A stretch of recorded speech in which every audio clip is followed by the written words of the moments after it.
All right, welcome back to Math is Easy, step by step. This is going to be the third question using this diagram and the information you see here.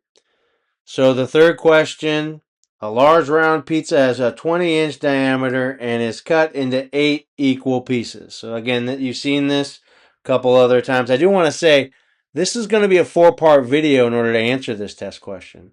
And if you only watch 1 or 2 parts of the video, you may not understand how to answer the question. So it's important to watch videos part 1, 2, 3, and 4 in order to get a full understanding of how to answer this test question. So here we go. This is the actual question that you see here.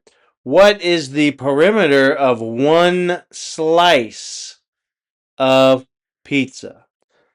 What is the perimeter of one slice of pizza? We have options A, 2.50 times pi plus 20, 2.50 times pi plus 10, 18 times pi, or 18 pi is another way to say that, 2 pi plus 18. A, B, C, or D.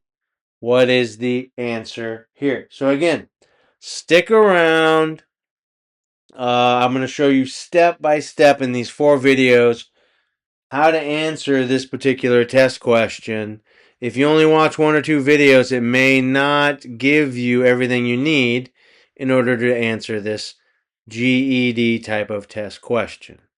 All right. Hey, remember, math is easy. Take it step by step.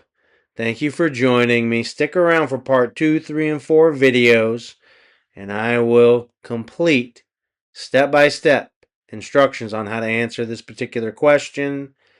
Thank you for joining me. Please like, follow, share, subscribe. Math is easy. Take it step by step.